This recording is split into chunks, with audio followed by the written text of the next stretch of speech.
Hello students, welcome to next lecture of chapter determinant. In previous lecture, we have learned about Sar's rule of expansion and properties of determinants. और वहां हम लोग चार property देखे हुए थे determinant का, जो मैं आपको एक बार फिर से रिकॉल कराता हूं। अब तक ध्यान दें। चार प्रॉपर्टी में पहला प्रॉपर्टी था ट्रांसपोज का, कि आप किसी डिटरमिनेंट को एक्सपैंड करें और उसका वैल्यू फाइंड करें या उसके ट्रांसपोज का वैल्यू फाइंड करें, दोनों सेम होता है। यानी delta is equal to delta transpose. Properties number 2, एक और हम लोग इसमें प्रॉपर्टीज देखे थे कि if we interchange to rows और कॉलम, दो रो या कॉलम को अगर हम लोग आपस में बदल देते हैं, किसी भी डिटरमिनेंट के दो रो या कॉलम को हम लोग अगर आपस में बदल देंगे तो उसके वैल्यू में मैग्नीट्यूड वाइज तो चेंज नहीं आएगा, लेकिन साइन अपोजिट हो जाएगा। मैग्नीट्यूड वाइज चेंज नहीं आएगा, लेकिन साइन अपोजिट हो जाएगा। थर्ड प्रॉपर्टीज में हम लोग देखे थे कि अगर किसी भी डिटरमिनेंट के कोई भी दो रो या कॉलम, टू रोज या कॉलम्स अगर आइडेंटिकल हो तो उस डिटरमिनेंट की वैल्यू 0 हो जाती है। और एक और हम लोग प्रॉपर्टीज देखे थे कि अगर किसी डिटरमिनेंट के किसी एक रो में किसी स्केलर m से या k से मल्टीप्लाई हो तो उस डिटरमिनेंट की वैल्यू m टाइम्स बढ़ जाती है। या यूं हम लोग कह सकते हैं, डिटरमिनेंट में अगर मान लीजिए एक रो में m से मल्टीप्लाई है तो m टाइम्स, दो रो में होगा तो m स्क्वायर टाइम्स, तीनों में होगा तो m क्यूब टाइम्स। और वही मैंने आपको एक बात और भी बताई थी कि अगर मान लीजिए मैट्रिक्स में आप क्या करते थे कि किसी भी एक रो या कॉलम में, एलिमेंट्री रो ट्रांसफॉर्मेशन में, मैट्रिक्स में आप अपने मन से किसी नॉन जीरो नंबर से मल्टीप्लाई कर सकते हैं, लेकिन डिटरमिनेंट में आप ऐसा नहीं कर सकते। डिटरमिनेंट में आप अगर अपने मन से मल्टीप्लाई करते हैं किसी भी रो या कॉलम को तो फिर आपको डिवाइड करना पड़ेगा उसी नंबर से। दूसरी बात कि आप अगर कॉमन लेते थे मैट्रिक्स में से तो जितने भी उसमें एलिमेंट हैं उन सब में से आपको कॉमन लेना होगा, लेकिन अगर आप चाहें तो डिटरमिनेंट में किसी एक रो या कॉलम के सारे एलिमेंट से कॉमन ले सकते हैं। सेम कंसेप्ट से आप ये भी बोल सकते हैं किसी एक रो या कॉलम के सारे एलिमेंट्स को आप किसी नंबर से मल्टीप्लाई कर सकते हैं, लेकिन आपको ध्यान ये रखना होगा कि आप जिन नंबरों से मल्टीप्लाई करेंगे उसी से आपको डिवाइड करना होगा। ठीक है, तो अगर हम लोग बात करें डिटरमिनेंट की वैल्यू 0 कब कब होगी, तो देखिए कब कब 0 होगी, किसी एक रो या एक कॉलम के अगर ऑल एलिमेंट्स 0 हो जाए, किसी एक रो या एक कॉलम के अगर सारे एलिमेंट 0 हो जाएंगे तो डिटरमिनेंट की वैल्यू 0 हो जाएगी। दूसरा, अगर दो रो या कॉलम्स आइडेंटिकल हो जाए, करस्पॉन्डिंग एलिमेंट उनके आइडेंटिकल हो जाए तो भी डिटरमिनेंट की वैल्यू 0 हो जाएगी। एंड थर्ड वन कि इफ टू रोज और columns of a determinant are proportional अगर होंगे तो भी उस डिटरमिनेंट की वैल्यू 0 हो जाएगी। जैसे अगर हम लोग एक एग्जांपल लें, जरा आप समझिएगा ध्यान से। मान लो आप कि अगर ये है डिटरमिनेंट, मान लो यहाँ 2 है, 4 है, 6 है, फिर यहाँ 2, 4, 6 और यहाँ कुछ भी -1, 9, 10, तो आप क्या कहेंगे कि सर इस डिटरमिनेंट की वैल्यू कितनी होगी? 0 होगी। रीजन क्या होगा 0 होने का? कि here R1 and R2 are identical, R1 और R2 के करस्पॉन्डिंग एलिमेंट्स आइडेंटिकल हैं, so values of this determinant is equal to 0। And next concept आप ये बोल सकते हैं कि जैसे मान लो कि किसी एक कॉलम या रो के भी सारे एलिमेंट अगर 0 हैं इस डिटरमिनेंट की वैल्यू, तो ये भी बिना एक्सपेंड किए हुए आप बोल सकते हो 0। क्यों 0 होगा इसकी वैल्यू? क्योंकि मान लो आप ये 0 है, C1 के ऑल एलिमेंट्स 0 है, अगर हम एक्सपैंड कर दें C1 के एलोंग तो ये पूरा का पूरा 0 हो जाए, क्योंकि 0 इंटू ये, फिर 0 इंटू जो बचेगा उसका डिटरमिनेंट, फिर ये 0 जो बचेगा उसका डिटरमिनेंट, तो सारे वैल्यू तो 0 से मल्टीप्लाई होकर के 0 ही होते जाएंगे, तो ये भी 0 हो जाएगा। और तीसरा डिटरमिनेंट के वैल्यू 0 होने का मैंने क्या कंसेप्ट बताया कि जैसे आप मान लीजिए कि इस तरह से है कि यहां है मान लो 2 4 6 और यहां है 6 12 18 और यहां कुछ भी है 7 9 10। तो इस डिटरमिनेंट की वैल्यू भी आप 0 बोल सकते हैं। क्यों? क्योंकि यहां पर दो रो के जो एलिमेंट्स हैं वो आइडेंटिकल प्रोपोर्शनल है। यहां देखिए 2 है 6 है 4 है 12 है 6 है 18 है। अगर मैं यहां पर 0 कैसे बोलूंगा कि अभी मैंने आपको सिखाया कि आप किसी एक रो या कॉलम में से कॉमन ले सकते हैं। तो यहां अगर हम लोग R2 में से कॉमन ले लें 3 तो 3 हो जाएगा डिटरमिनेंट के बाहर। तो पहला रो तो ज्यों का त्यों, इसमें से 3 कॉमन लेंगे तो क्या बच जाएगा 2 4 6 और 7 9 10। अब ये हो गया दो रो आइडेंटिकल, तो इसकी वैल्यू क्या हो जाएगी 0। तो 3 इंटू 0 यानी इक्वल टू 0। ध्यान आपको ये रखना है डिटरमिनेंट की वैल्यू 0 कब कब होती है। तो मैंने आपको 3 केस बताया। If all elements of a row or a column is 0, then values of determinant is 0. Second one, if two rows or columns are identical, elements जो होंगे दो रो या कॉलम के अगर वो आइडेंटिकल हुए, करस्पॉन्डिंग एलिमेंट्स 2 4 6 और 2 ही 4 6, ऐसा नहीं कि 2 4 6 और 4 6 2, तब आइडेंटिकल नहीं माना जाएगा, करस्पॉन्डिंग, वो मैंने आपको बताया था पिछले लेक्चर में। और तीसरा कि अगर प्रोपोर्शनल होंगे, अगर सेम रेशियो में भी होंगे तो भी हम लोग क्या सीखेंगे, उसकी वैल्यू क्या हो जाएगी 0, क्योंकि हम कॉमन तो ले ही सकते हैं किसी भी एक रो या कॉलम से। बात आपको समझ में आ गई होगी। और इसी कंसेप्ट को, इसी प्रॉपर्टीज को हम लोग जो लास्ट में सीखे थे k करके या m करके, जो हम लोग कॉमन लेते थे, वो यही प्रॉपर्टी था। तो देखिए अभी हम लोग 4 प्रॉपर्टी पिछले लेक्चर में हम लोग सीखे हुए थे, उससे आगे हम कंटिन्यू करेंगे प्रॉपर्टीज को।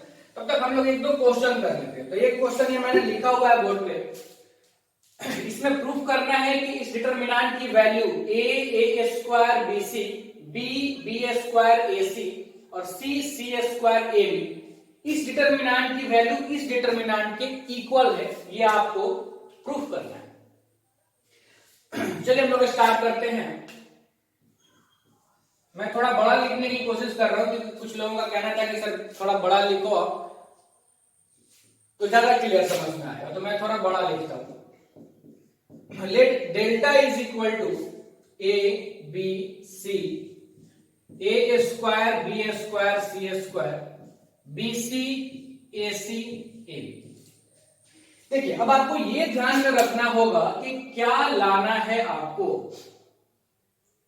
तो 1 तो खैर अभी हमारे दिमाग में नहीं आ रहा है इसमें 1, लेकिन a स्क्वायर आ रहा है। तो a स्क्वायर तो इसमें था भी, a क्यूब भी अगर हमको चाहिए, b क्यूब c क्यूब, तो यानी इसको a से अगर मल्टीप्लाई करें, इसको b से मल्टीप्लाई करें और इसको c से मल्टीप्लाई करें अपने मन से, तो हम देख रहे हैं कि r1 को a से मल्टीप्लाई करने के बाद हम a स्क्वायर क्रिएट कर देंगे, a क्यूब क्रिएट कर देंगे और यहां पे abc क्रिएट कर देंगे। r2 को अगर हम b से मल्टीप्लाई करें तो यहां b स्क्वायर, यहां b क्यूब और यहां abc क्रिएट कर देंगे। और इसको अगर c से मल्टीप्लाई करें तो c स्क्वायर c क्यूब और यहां पे हम लोग abc क्रिएट कर देंगे। तो a क्यूब और a स्क्वायर जैसे टर्म्स तो हमको मिल रहे हैं जो कि मुझे चाहिए भी, एक टर्म हमको नहीं मिल रहा है, तो हम लोग करके देखते हैं, फिर आगे हम लोग सोचेंगे क्या होगा। तो r1 को हम लोग इंटरचेंज कर देते हैं a r1 से, r1 को a से मल्टीप्लाई कर रहे हैं, R2 को इंटरचेंज कर देते हैं b R2 से और R3 को इंटरचेंज कर देते हैं c R3 से।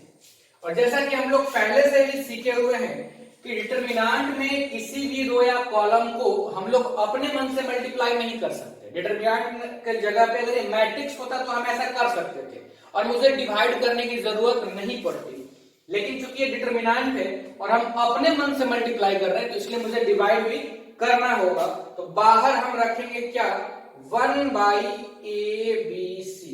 क्यों? क्योंकि हम लोग मल्टीप्लाई किए हैं इसको a से, अपने मन से a से डिवाइड कर दिए बाहर, इसको b से डिवाइड कर दिए, इसको c से डिवाइड कर दिए। तो a से मल्टीप्लाई करने के बाद ये क्या होगा आप देखिए, तो ये हो जाएगा a square a cube abc, b square b cube abc और c square c cube abc। अब जो प्रूफ करना है उसके अनुसार बस यहाँ पे हमको 1 चाहिए, उसके बाद तो हम रो और कॉलम को इंटरचेंज करके यहां तक जा ही सकते हैं। तो हम लोग क्या करें कि C3 में से कॉमन ले लें ABC, तो यहाँ 1 1 1 आ जाएगा। तो हम लोग आगे वही लिखते हैं, जरा आप ध्यान दीजिए कि taking out common ABC from C3 we get C3 में से अगर हम ABC कॉमन ले लिए तो बाहर आ गया ABC, और ऑलरेडी यहां पर ABC है, तो ये क्या हो जाएगा देखिए, A square B square C square A cube B cube C cube, और कॉमन लेने के बाद यहां आ गया 1, ये तो कैंसिल ही हो जाएंगे आपस में।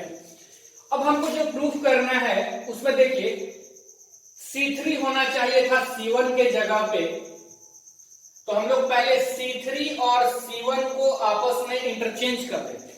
तो आपको ये तो मालूम है कि अगर किसी दो रो या कॉलम को हम लोग डिटरमिनेंट में इंटरचेंज करते हैं तो डिटरमिनेंट के वैल्यू माइनस टाइम्स बढ़ जाता है, माइनस साइन अपोजिट हो जाता है एग्जैक्टली। तो हम लोग यहाँ पर क्या ले लें, -1 बाहर, क्यों, क्योंकि हम लोग दो कॉलम को बदल रहे हैं, और -1 लिख करके वैल्यू सेम रहेगा, तो हम लोग यहाँ लिख सकते हैं 1 1 1 को C2 हमारा जो करते हो A cube B cube C cube, और फिर ये हो जाएगा A square B square C square. ठीक है, अभी भी A square B square C square हमको चाहिए C2 में, ये चाहिए C3 में। तो अब हम लोग C2 और C3 को इंटरचेंज कर दे, तो फिर से -1 बाहर आएगा, तो -1 का स्क्वायर हो जाएगा, और तब यहां आ जाएगा A square B square C square, यहां आ जाएगा A cube B cube C cube, ये भी पॉजिटिव हो गया, हेंस द रिजल्ट, यही आपका रिजल्ट है। ध्यान से आप देखिए, बहुत सिंपल क्वेश्चन था, लेकिन जो डिटरमिनेंट में प्रूफिंग वाला प्रॉपर्टीज का यूज करने वाला जो कंसेप्ट है, ये आप तभी सीख पाएंगे जब मैं आपको ज्यादा से ज्यादा प्रॉब्लम्स प्रैक्टिस कराऊंगा।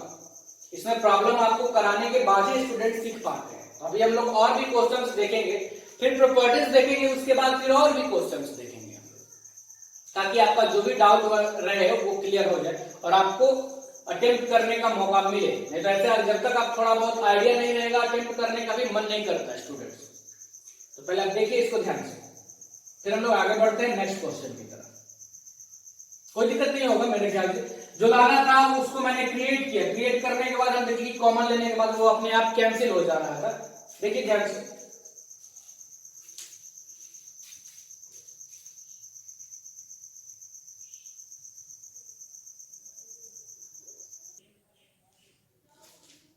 देखिए नेक्स्ट क्वेश्चन हम लोग करते हैं। इसमें हमको प्रूफ करना है कि इस डिटरमिनेंट की वैल्यू 0 है। बहुत सिंपल क्वेश्चन है, बहुत सारे लोग इसको कर भी चुके होंगे, लेकिन जिनको दिक्कतें आ रही है मैं बस उनके लिए बता रहा हूं। मैं मान लेता हूं, लेट डेल्टा इक्वल टू 102 18 36 1 3 4 17 3 6, इसकी वैल्यू हम लोगों को प्रूफ करनी है 0। तो आपके दिमाग में ये आना चाहिए डिटरमिनेंट की वैल्यू 0 कब कब हो सकती है। तो हम लोग 3 रीजन अभी पढ़े हुए हैं। पहला कि उस डिटरमिनेंट के किसी भी एक रो या किसी भी एक कॉलम के सारे एलिमेंट्स 0 हो जाए तो डिटरमिनेंट की वैल्यू 0। दूसरा, किसी भी दो रो या कॉलम के अगर सारे एलिमेंट्स आइडेंटिकल हो जाए तब डिटरमिनेंट की वैल्यू 0। और तीसरा, किसी भी दो रो या कॉलम के एलिमेंट्स प्रोपोर्शनल हो जाए तब डिटरमिनेंट की वैल्यू 0। तो यहाँ 0 तो दिख नहीं रहा है किसी एक रो का सारा एलिमेंट, और ना ही आइडेंटिकल दिख रहा है, तो हम लोग प्रोपोर्शनलिटी देखते हैं कि है कि नहीं है। तो बहुत सिंपल है, देखिए 17 में अगर आप 6 से मल्टीप्लाई करेंगे तो आपको 102 मिल जाएगा, 3 में 6 से करेंगे तो 18 मिल जाएगा, और 6 में 6 से करेंगे तो 36 मिल जाएगा। यानी हम लोग इसको ऐसे लिख सकते हैं, देखिए 102 को हम लिख सकते हैं 17 इंटू 6, इसको हम लोग लिख सकते हैं 3 इंटू 6, और इसको लिख सकते हैं 6 इंटू 6। ये हो गया 1 3 4, और फिर 17 3 6। और अब हम लोग क्या किए कि R1 में से 6 कॉमन ले लेते हैं। तो R1 में से अगर हम लोग 6 कॉमन ले लेंगे तो 6 बाहर, 17 3 6 1 3 4 और 17 3 6। तो ये तो हो गया 6 और इस डिटरमिनेंट की वैल्यू क्या हो जाएगी? 0। 0 क्यों होगी? रीजन भी आपको यहीं पे लिखना होगा। Since R1 and R3 are identical, R1 and R3 identical है, इसलिए इसकी वैल्यू 0 हो जाएगी और 6 इंटू 0 क्या हो गया? 0। देखिए ध्यान से, बहुत सिंपल है।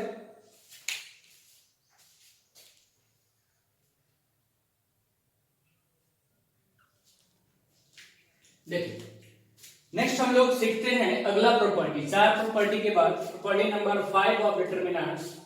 ये प्रॉपर्टी में हम लोग क्या सीखेंगे कि एडिशन ऑफ टू डिटरमिनेंट्स या स्प्लिटिंग ऑफ डिटरमिनेंट नाम से ज्यादा फेमस है कि डिटरमिनेंट को कैसे स्प्लिट करते हैं। इसमें आपको क्या सीखना है कि जैसे आप समझिए कि अगर मान लीजिए हमारे पास ये है A1 B1 C1 A2 B2 C2 और A3 B3 C3 और इसी में जैसे A1 में ऐड है X, A2 में ऐड है Y और A3 में ऐड है Z।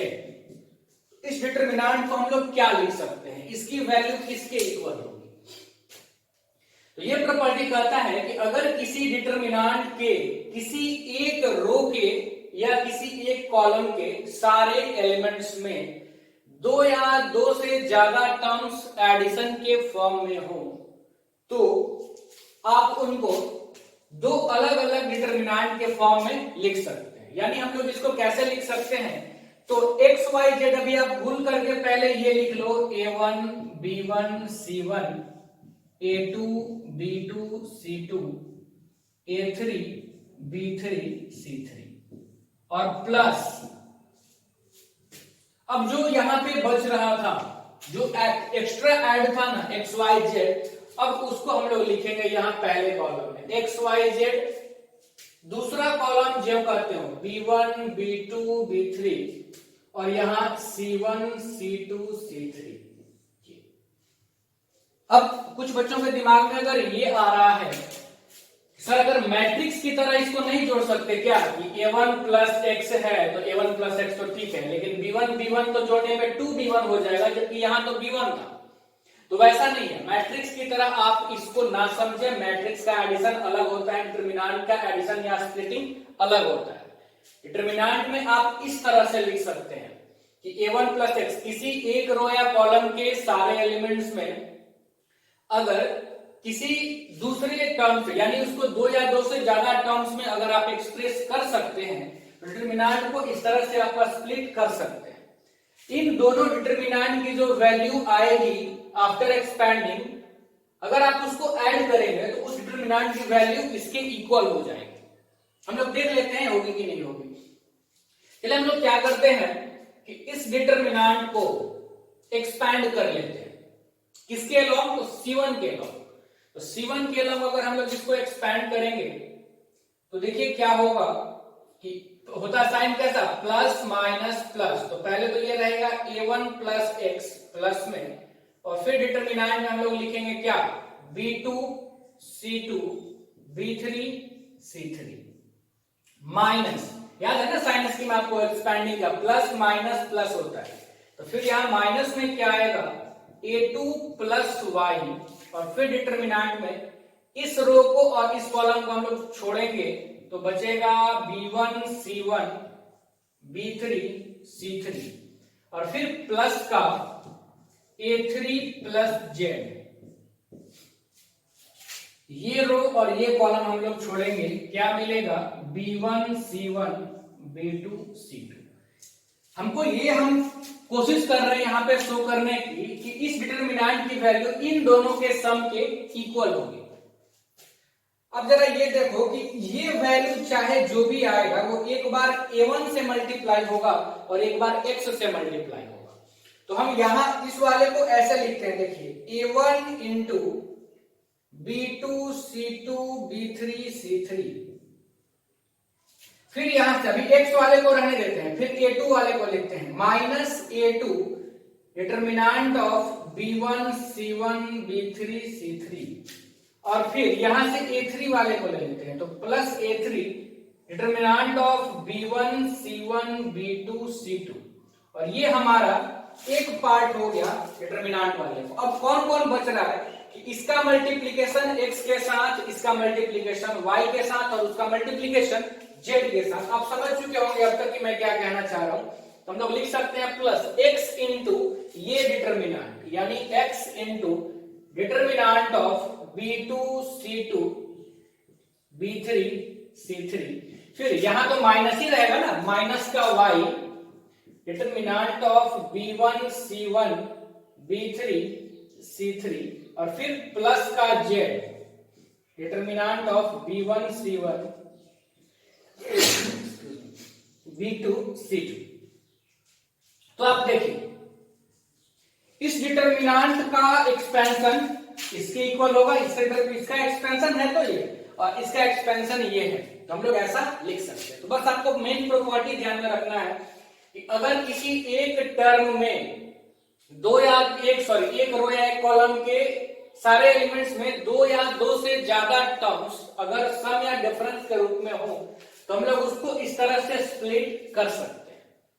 अब यहाँ पे कुछ बच्चों का क्वेश्चन ये होता है क्लास में कि सर अभी तो आप एक वाला बता दिया, अगर दो रो या दो कॉलम में इसी तरह से रहेगा तब क्या होगा, तो वो भी हम लोग देख लेते हैं कि इसके साथ ही अगर यहां भी होता तब हम लोग क्या लिखते उसको। तो देखिए जरा ध्यान से, इसको मैं मिटा रहा हूं।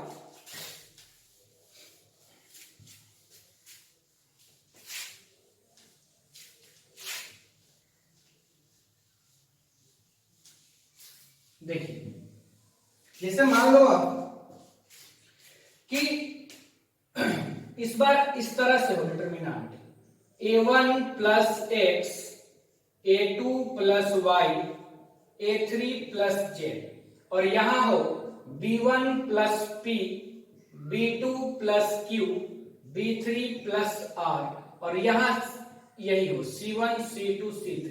तो इसको जब हम स्प्लिट करेंगे तो क्या लिखेंगे, ये काफी बच्चों का क्वेश्चन होता है। हालांकि इसका एप्लीकेशन आपको बहुत कम मिलेगा प्रॉब्लम्स में, आपको इसी का एप्लीकेशन ज्यादा मिलता है, इसका नहीं के बराबर आपको मिलेगा। बोर्ड वाले में तो और नहीं मिल पाता इसका जल्दी। तो इसको हम लोग क्या लिख सकते हैं, तो इतने कंसेप्ट से आप ये तो सीख चुके होंगे कि हम लोग सर ऐसे तो लिख ही सकते हैं ना कि A1 A2 A3 फिर B1 plus P B2 plus Q B3 plus R और फिर हम लोग यहां लिख सकते हैं C1 C2 C3 और प्लस अब यहां x y z फिर B1 plus P B2 plus Q B3 plus R और C1 C2 C3। यहां तक तो किसी भी बच्चे को दिक्कत नहीं होनी चाहिए, क्योंकि जो यहां हम लोग यूज किए थे सेम, इसको भी हम एक ही टर्म मान लिए थे, इसको भी हम लोग एक्सप्रेस नहीं किए, स्प्लिट नहीं किए हुए हैं, तो हम लोग इतना लिख सकते हैं। अब जरा आप देखिए कि इस डिटरमिनेंट को हम लोग क्या लिख सकते हैं, तो इसको हम लोग लिख सकते हैं A1 A2 A3 फिर यहां से B1 B2 B3 और फिर C1 C2 C3 प्लस इसको अब स्प्लिट कर रहे हैं बीच वाले को, फिर यहां से A1 A2 A3 P Q R C1 C2 C3 plus अब इसको हम लोग फिर से स्प्लिट करके इतना लिख सकते हैं। इस वाले डिटरमिनेंट को हम लोग फिर से स्प्लिट किया जाए तो क्या लिखेंगे x y z B1 B2 B3 C1 C2 C3 और प्लस फिर से अब इसको एक बार जो दूसरा ये वाला इसका डिटरमिनेंट आएगा PQR के साथ PQR C1 C2 C3, यानी कि दो अगर कॉलम में इस तरह से रहेगा तो उनको हम लोग 4 बार लिखना पड़ेगा हमको स्प्लिट करके। मेरे ख्याल से जो इसका कॉन्सेप्ट है वो आपके समझ में आ गया होगा। वैसे मैं फिर से बोल रहा हूं इसका एप्लीकेशन आपको बहुत कम मिलेगा, ना के बराबर मिलेगा। मेनली आपको इसी का एप्लीकेशन डिटरमिनेंट को कैसे स्प्लिट करते हैं ये आपको ध्यान में रखना होगा। उल्टा भी प्रॉपर्टी हो सकता है, जैसे आप अगर ये समझें भाई तो मैंने आपको स्प्लिट करना बताया, आप ऐड भी डिटरमिनेंट को कर सकते हैं। कैसे करेंगे जरा आप ध्यान दीजिए। जैसे मान लीजिए इस तरह से है, यहाँ 2 3 5 0 -1 2 1 7 2 प्लस यहां भी है 2 3 5 4 5 6 1 7 2। तो देखिए आप ये जो डिटरमिनेंट मैंने आपको दो दिया है, यहाँ पे R1 और इसका R1 सेम है, ये 172 ये भी 172 सेम है, बस डिफर कर रहा है कौन, R2। तो अगर आप इसको सिंगल डिटरमिनेंट के फॉर्म में लिखना चाहते हैं तो आप इसको बिल्कुल लिख सकते हैं। पहला रो ज्यों का त्यों 2 3 5, दूसरा ऐड हो जाएगा 0 प्लस 4 तो 4, -1 प्लस का 5 तो 4 और 6 प्लस 2 तो 8, और फिर ये जो करते हैं 172। उल्टा भी आप कर सकते हैं, इसको स्प्लिट करके अगर हम इतना लिख सकते हैं तो इनको ऐड करके हम लोग इतना भी तो लिख सकते हैं। ध्यान बस ये दीजिएगा, आप बच्चे मैट्रिक्स की तरह ऐड नहीं करने लगना। मैट्रिक्स की तरह अगर आप ऐड करोगे तो फिर आपको दिक्कतें आएंगी, फिर आंसर नहीं मैच करेगा, और फिर अगर आंसर नहीं मैच करेगा तो फिर पढ़ने का मन ही नहीं करता है, अगर आपसे क्वेश्चन सॉल्व ना हो। इतना तो मैं भी समझ सकता हूँ। इसलिए कंसेप्ट को आपको ध्यान में रखना है कि आप मैट्रिक्स कर रहे हो कि आप डिटरमिनेंट कर रहे हो, आप कर क्या रहे हो और किस तरह से करना है। ये अगर आपको ध्यान में रहेगा तो मैं प्रॉब्लम्स कराऊंगा, आपको एप्लीकेशन में सिखाऊंगा, और आप एक बार एप्लीकेशन सीख जाएंगे तब किसी भी तरह के प्रॉब्लम्स को कर सकते हैं। तो देखिए इसको, फिर हम लोग आगे बढ़ते हैं नेक्स्ट प्रॉपर्टीज की तरफ।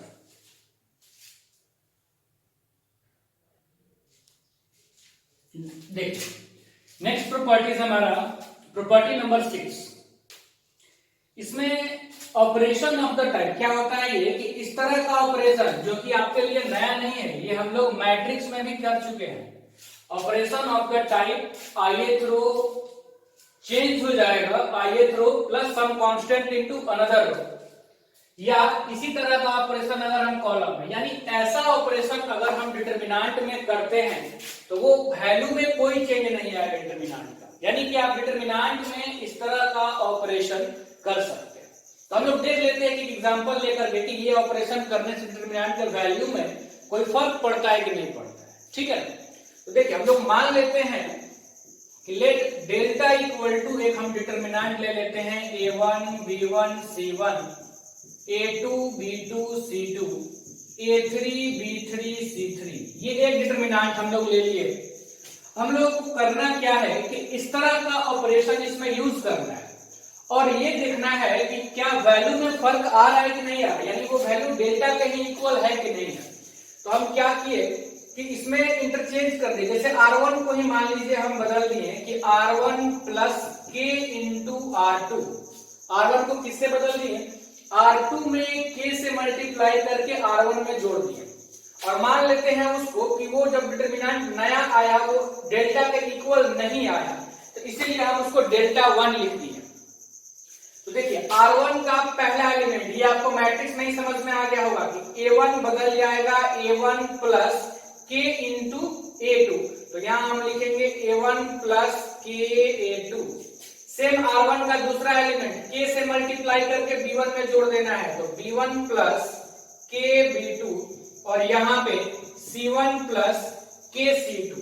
फिर यहाँ आप देखो A2 B2 C2 ये जो करते हो, यहाँ भी हम लोग कुछ नहीं किए, A3 B3 C3।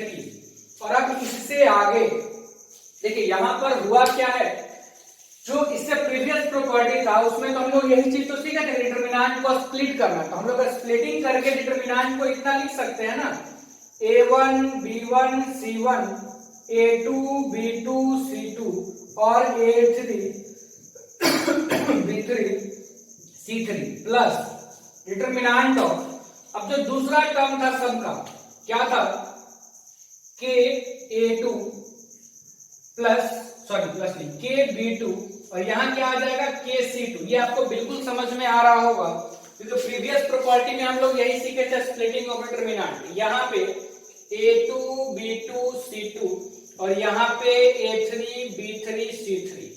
अब कुछ बच्चों के दिमाग में यही से रिजल्ट आ गया होगा कि यहाँ पर दो रो जो है वो आपस में प्रोपोर्शनल है, तो इस डिटरमिनेंट की वैल्यू तो 0 हो जाएगी। या अगर कुछ लोग नहीं समझ पाए हैं तो तो आप देखो कि डेल्टा 1 की वैल्यू ही किसके इक्वल आ गई, तो A1 B1 C1, A2 B2 C2 और A3 B3 C3 और प्लस इसमें से R1 में से हम K कॉमन ले लेते हैं। आप देखो तो K अगर हम कॉमन लेंगे तो हो जाएगा A2 B2 C2, फिर यहाँ भी A2 B2 C2 और यहाँ पर A3 B3 C3। तो अब यहाँ क्या हो गया बच्चे कि दो रो का एलिमेंट्स आइडेंटिकल हो गया, तो इस डिटरमिनेंट की वैल्यू क्या हो जाएगी, डेल्टा। तो डेल्टा 1 इज इक्वल टू, इसको हम लोग क्या नाम दिए हुए थे, डेल्टा। तो ये आपका लास्ट प्रॉपर्टी था जिसमें हम लोग ये सीखे कि अगर हम डिटरमिनेंट में भी इस तरह का ऑपरेशन करते हैं तो डिटरमिनेंट के वैल्यू में फर्क नहीं पड़ेगा। फर्क कब पड़ता है, जब हम दो रो या दो कॉलम को आपस में इंटरचेंज करते हैं तो वो निगेटिव वाला फर्क पड़ता है। और दूसरा चीज ध्यान रखने वाली कि अपने मन से मल्टीप्लाई हम नहीं कर सकते, और अगर मल्टीप्लाई अपने मन से करते हैं किसी नंबर से तो फिर हमको कॉमन लेना पड़ेगा। तीसरी बात है हम लोग यहाँ पर ये सीखेंगे कि मैंने आपको मैट्रिक्स में बताया था एलिमेंट्री ट्रांसफॉर्मेशन में कि अगर आप मैट्रिक्स में किसी एलिमेंट्री ट्रांसफॉर्मेशन से इनवर्स निकाल रहे हैं और अगर आप रो ऑपरेशन का यूज कर रहे हैं तो आपको हर जगह रो में ही ऑपरेशन करना होगा, कॉलम में आप नहीं कर सकते हैं। या अगर आप कॉलम से कर रहे हैं तो हर जगह आपको कॉलम ऑपरेशन ही करना होगा, रो में आप नहीं कर सकते हैं। लेकिन इसमें ऐसा नहीं है, डिटरमिनेंट के एक ही क्वेश्चंस में अगर आप चाहें तो कभी रो ऑपरेशन और कभी कॉलम ऑपरेशन दोनों यूज कर सकते हैं, ठीक है ना। एक ही में रो ऑपरेशन का भी कभी आप कॉलम ऑपरेशन भी यूज कर सकते हैं, जो कि ऐसा मैट्रिक्स में नहीं था। डिटरमिनेंट की वैल्यू जीरो कब होगी, जब उसके किसी एक रो या कम से कम किसी एक रो या एक कॉलम के सारे एलिमेंट जीरो हो जाए तब डिटरमिनेंट की वैल्यू जीरो। दो रो अगर आपस में आइडेंटिकल हो जाएंगे, एलिमेंट्स आइडेंटिकल हो जाएंगे या कॉलम के, तो भी डिटरमिनेंट की वैल्यू जीरो, या प्रोपोर्शनल हो जाएंगे तो भी डिटरमिनेंट की वैल्यू जीरो। डिटरमिनेंट पर स्प्लिट कैसे करते हैं ये हम लोग देख चुके। कॉमन लेना हो तो किसी एक रो से भी कॉमन ले सकते हैं, लेकिन अगर किसी एक रो को मल्टीप्लाई अपने मन से करते हैं तो फिर उससे डिवाइड भी हमको करना होगा। इतनी बातें अगर आप ध्यान में रखते हैं तो हम लोग इसके एप्लीकेशन को सीख सकते हैं। अब इससे आगे हम लोग क्वेश्चंस करते हैं डिटरमिनेंट के प्रॉपर्टीज पर बेस्ड। पहले एनसीईआरटी का हम लोग क्वेश्चन कर लेते हैं कुछ क्वेश्चन, तब हम लोग फिर और भी क्वेश्चन करेंगे।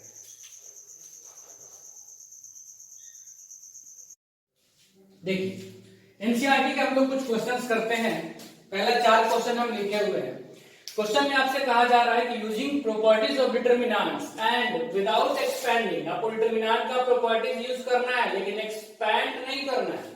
विदाउट एक्सपेंडिंग आपको ये सारे रिजल्ट प्रूफ करने हैं।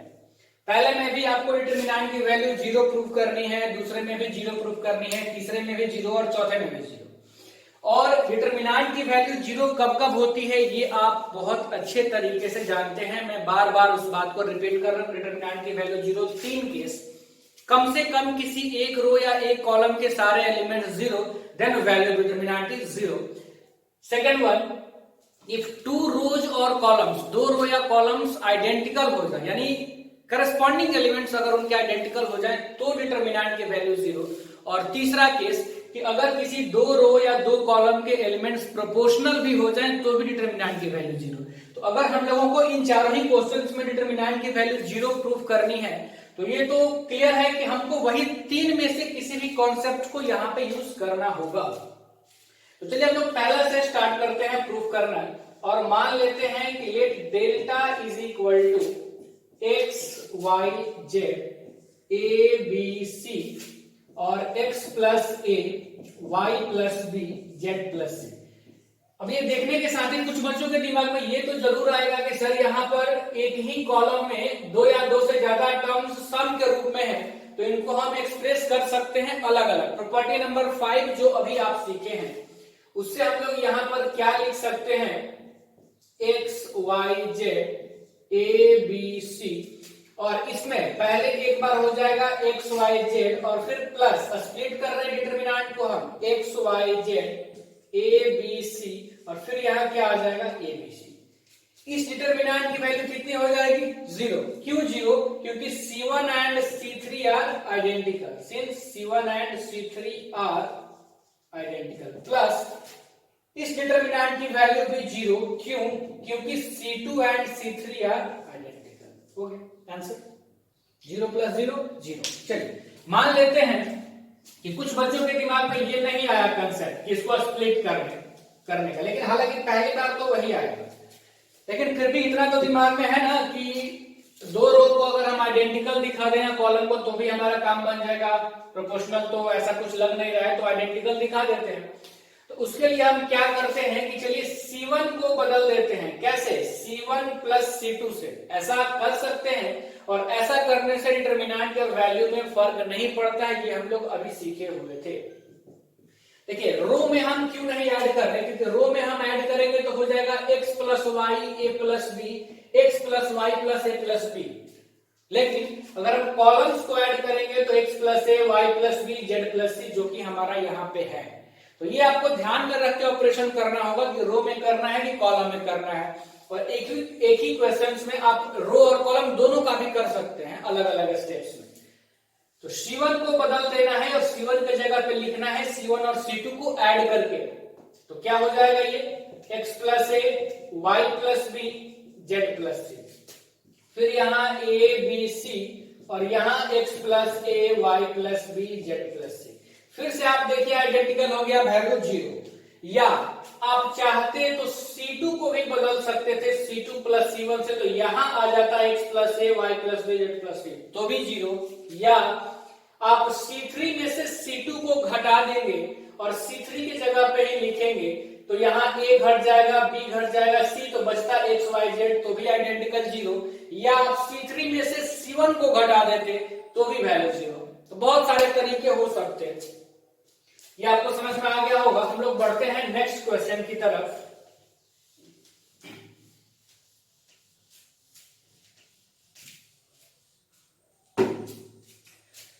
तो देखिए 2 नंबर, इसको भी हम लोगों को 0 शो करना है। हम लोग मान लेते हैं let delta is equal to a minus b, b minus c, c minus a, b minus c, c minus a minus b, c minus a minus b, b minus c. ये देखिए इस डिटरमिनेंट की value 0 दिखानी है। तरीका identical, proportional या किसी एक रो या कॉलम के सारे एलिमेंट्स 0। आइडेंटिकल तो दिखा नहीं सकते कि जहां ए बी है वहां सी नहीं है, जहां बी सी है वहां ए नहीं है। प्रोपोर्शनल जैसा भी ये कुछ लग नहीं रहा है। लेकिन एक बात अगर हम ध्यान दें कि हम अगर इन तीनों एलिमेंट्स को ऐड करें, जैसे मान लीजिए आप इन तीनों को हम ऐड करते हैं तो माइनस बी कटेगा प्लस बी से, माइनस सी प्लस सी से और प्लस ए माइनस ए से, यानी इनका एडिशन इन तीनों का 0 होगा। सिमिलरली यहां पर भी इन तीनों का एडिशन 0 होगा, यहां पर भी इन तीनों का एडिशन 0 होगा। यानी रोज को आपस में ऐड करने पे 0 आ रहा है। या कॉलम्स को भी आप ऐड करें, यानी इन तीनों को ऐड करेंगे, माइनस सी प्लस सी कैंसिल, माइनस ए प्लस ए माइनस बी प्लस बी, तो भी 0।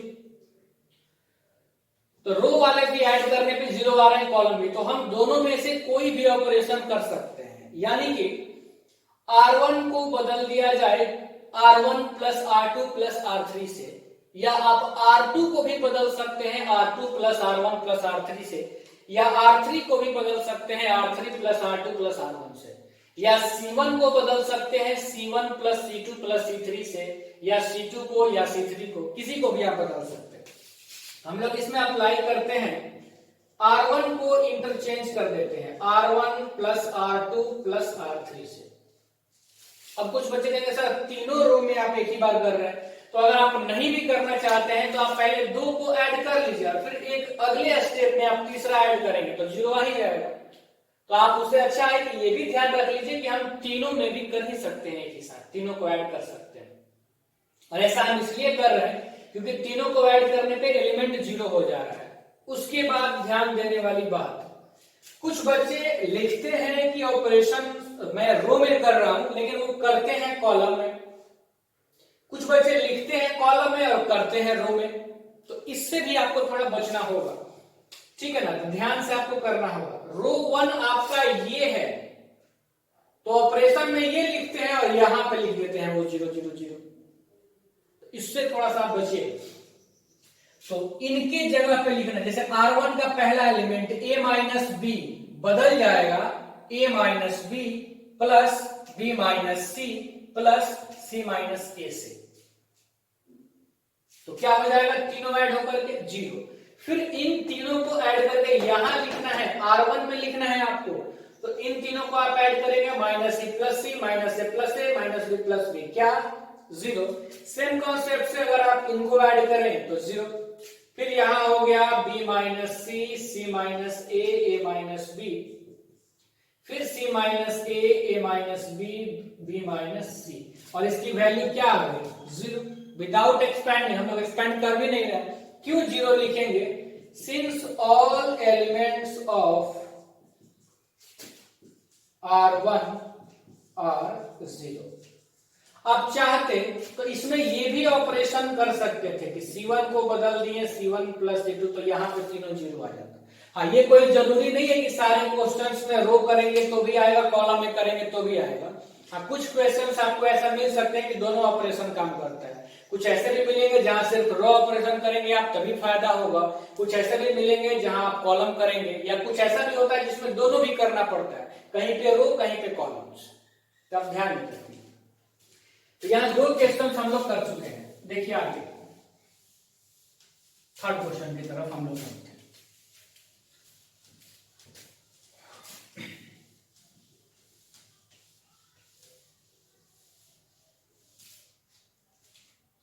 देखिए तीसरे वाले क्वेश्चन को हम लोग करते हैं और इसको मान लेते हैं, let delta is equal to, क्या है ये, 2 3 5 7 8 9 65 75 86, और इस डिटरमिनेंट की भी वैल्यू 0 दिखानी है। तो हमको क्या ढूंढना होगा, यहां पे रिलेशंस क्या है इन नंबरों के बीच। तो देखिए आप क्या रिलेशन है, 7 को अगर आप 9 से मल्टीप्लाई करेंगे और 2 ऐड करेंगे तो आपको 65 मिल जाएगा। करके आप देखिए, 7 into 9 plus 2 65, 8 into 9 plus 3 75, 9 into 9 plus 5 86। Relation तो यही है। हाँ, थोड़ा आपको समय लग सकता है, ऐसा नहीं कि अब जब हम पहली बार इसको बना रहे थे, जब मैं स्टूडेंट था तो एक ही बार में सीख गए थे। ध्यान देना पड़ता है, सबको स्टार्टिंग में ध्यान देना होता है। तो आप ही यहाँ पर ध्यान दीजिए, धीरे धीरे सारे कंसेप्ट आपके क्लियर हो जाएंगे। और ये तो मतलब मैथ्स इतना आसान और इतना कम तो होता नहीं कि मैं आपको ये बोल दूं कि मैं ऐसा सिखा दूंगा कि आप कहीं का भी क्वेश्चंस बना सकते हैं, ऐसा कभी नहीं होता है। हाँ, लेकिन आप परफेक्ट जरूर हो सकते हैं, बोर्ड लेवल्स का आप कहीं से भी बना सकते हैं। आईटी के लिए एडवांस तक बहुत ज्यादा आपको मेहनत करनी पड़ेगी तब, और किसी को आइडिया नहीं होता कि किस तरह का क्वेश्चन आएगा, तो उनके बारे में कुछ कहा नहीं जा सकता। तो देखिए चलिए हम लोग इस क्वेश्चन को तो क्या करें कि यहां हम C3 को ही बदल देते हैं, C3 माइनस 9 इंटू C2 से, तो यहां पर 2 3 5 बच जाएगा। चलिए हम लोग C3 को बदल दिया जाए,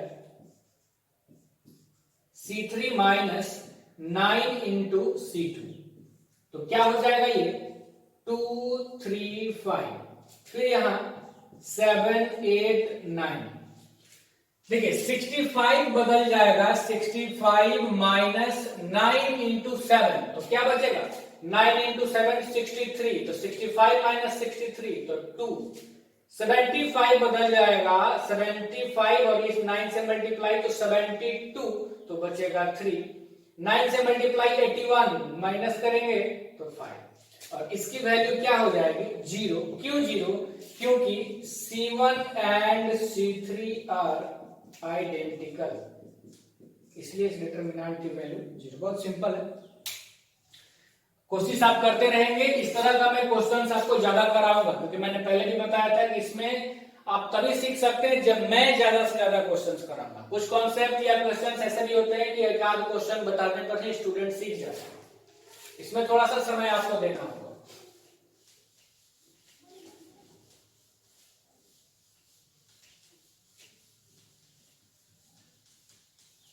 चलिए नेक्स्ट हम लोग प्रॉब्लम नंबर 4 की तरफ चलते हैं और मान लेते हैं let delta is equal to 1 1 1 है पहला कॉलम, दूसरा कॉलम है BC CA AB, और तीसरा है A into b plus c, B into c plus a, और C into a plus b. तो ध्यान से देखने पर ये तो हम लोगों को मालूम चल रहा है कि यहां BC है तो यहां B प्लस सी, CA तो C प्लस बी, AB तो A प्लस बी, और यहां ABC अलग से मल्टीप्लाई है। तो पहला काम जो हमारे दिमाग में आएगा कि हम थोड़ा इनको मल्टीप्लाई करके देखते हैं ब्रैकेट्स में अंदर कि क्या हो रहा है, क्या आ रहा है। तो यहां आ जाएगा 1 1 1 BC CA AB, मल्टीप्लाई करें तो AB प्लस AC, फिर यहां BC प्लस AB, फिर यहां AC प्लस BC, ये आएगा मल्टीप्लाई करने पर। और अब जरा आप देखिए कि अगर 3 नंबर हैं, मान लीजिए A B और C, तो अगर इनमें दो दो के प्रोडक्ट का हम पेयर बनाए तो वो बनेगा क्या क्या, AB BC और C। हम क्या बोले कि तीनों में अगर दो दो के प्रोडक्ट का हम पेयर बनाए तो यही ना बनेगा, AB BC और CA या AC जो भी आते हैं। और अब यहां देखिए कि जो अगर यहां AB और AC है तो यहां पे BC है, यहां AB और BC है तो यहां पे AC है, और यहां BC और AC है तो यहां पे AB है। यानी जो दो दो का पेयर 3 बनेगा, उन तीनों में से अगर 2 यहां है तो 1 यहां है, इस तरह से ये दिया होगा। यानी कि अगर इसको और इसको हम आपस में ऐड कर देंगे तो हर जगह पे हो जाएगा ये तीनों का प्रोडक्ट, तीनों का प्रोडक्ट का सम, यानी AB plus BC plus CA। समझ में आ रहा? तो हम क्या करते हैं कि C3 को बदल देते हैं C3 प्लस C2 से। देखिए मैं रिपीट इसलिए नहीं कर रहा हूं एक ही चीज को, या समय नहीं देने की, वीडियो बहुत ज्यादा बड़ा बनाने से कोई फायदा नहीं है। तो अगर आपको दिक्कतें हो रही होंगी तो आप थोड़ा सा फिर से पीछे आकर के उसको समझने की कोशिश कीजिएगा। BC CA AB, और इस तरह का तो ऑपरेशन करने डिटरमिनेंट का वैल्यू में फर्क नहीं पड़ा है। प्रॉपर्टीज नंबर 6 हम लोग यही सीखे हैं। अब हम C3 में C2 को ऐड कर दें तो यहां भी हो जाएगा AB plus BC plus CA, इसमें ये ऐड करेंगे तो यहां भी हो जाएगा AB plus BC plus CA, और इसमें ये ऐड करेंगे तो यहां भी हो जाएगा AB plus BC plus CA। और अब एक बात तो दिमाग में जरूर आती है कि सर इसको कॉमन ले लेंगे तो ये 1 1 1 हो जाएगा, आइडेंटिकल हो जाएगा, 0 हो जाएगा। तो अब हम लोग क्या लिख सकते हैं यहां के बाद कि taking out common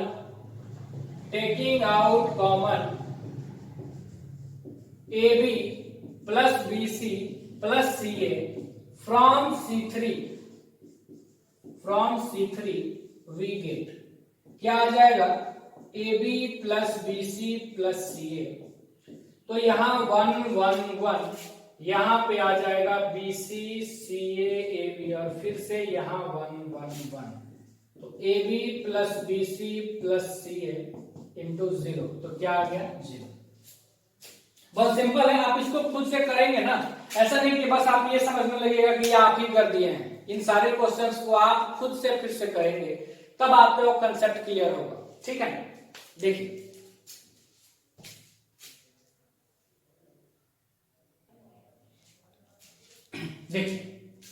next question की तरफ हम लोग बढ़ते हैं, और उसके बाद using properties of determinants and without expanding एक दो क्वेश्चन और था जो कि हम लोग करेंगे। उससे पहले एक दो इस तरह का देख लेते हैं।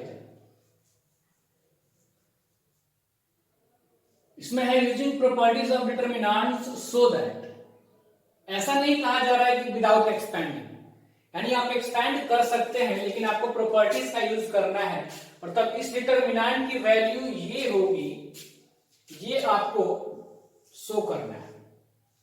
तो देखिए हम लोग यहीं से स्टार्ट करते हैं। इस तरह के क्वेश्चंस को प्रॉपर्टीज यूज करना है और इतना शो करना है, इस डिटरमिनेंट की वैल्यू ये होगी। इंजीनियरिंग एग्जाम्स के लिए ये सब स्टैंडर्ड रिजल्ट की तरह आपको याद रखना होगा, तो उससे ज्यादा आपको फायदा होगा। हम लोग करेंगे उस तरह का भी क्वेश्चंस। तो इसको हम लोग पहला स्टार्ट करते हैं। देखिए मान लेते हैं let delta equal to 1 1 1 a b c a square b square c square. हाँ, आपको ये ध्यान में रखना है कि जो आपको लाना है, जो आपको प्रूफ करना है, इस तरह का फैक्टर आप इस डिटरमिनेंट के किसी एक रो या कॉलम में क्रिएट करें और आप उसको बाहर ले लें, कॉमन ले लें, तब आपको ये सब मिल जाएगा। क्या हम बताएं आपको कि आपको जो प्रूफ करना है, आप सोचिए कि जैसे आपको a माइनस बी चाहिए, तो क्या हम इस डिटरमिनेंट के किसी एक रो या किसी एक कॉलम में a माइनस बी का फैक्टर ला सकते हैं? अगर आप ला दिए तो उसको कॉमन ले लीजिएगा तो वो बाहर आ जाएगा। सिमिलरली हम b माइनस सी कैसे लाएंगे ये सोचेंगे, c माइनस ए कैसे ला सकते हैं ये सोचेंगे।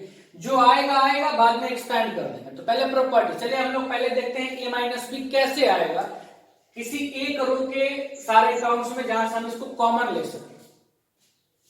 तो a माइनस बी लाने के लिए इतना तो समझ में आ गया होगा कि R1 में से R2 को घटाना पड़ेगा, तभी ना a माइनस बी आएगा। तो हम लोग क्या करते हैं कि R1 को बदल देते हैं। कैसे?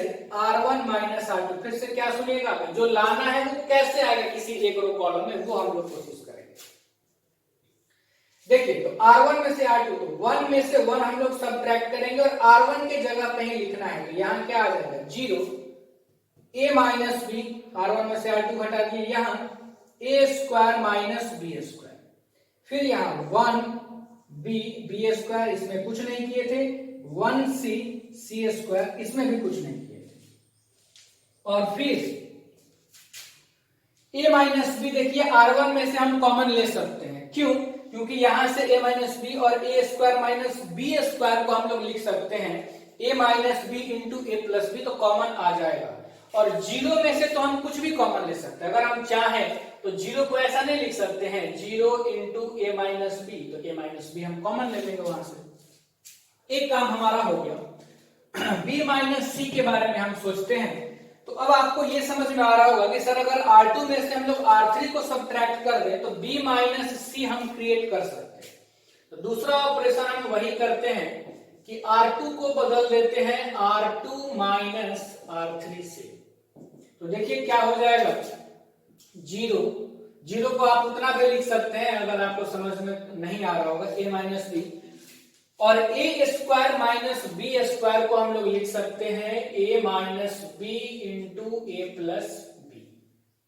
सिमिलरली R2 में से R1 को घटाना है, तो 1 माइनस 1 0, यहां b माइनस सी, और फिर आएगा b स्क्वायर माइनस सी स्क्वायर, तो उसको हम लोग लिख सकते हैं b माइनस सी इंटू बी प्लस सी, और तब यहां आ जाएगा 1 सी सी स्क्वायर।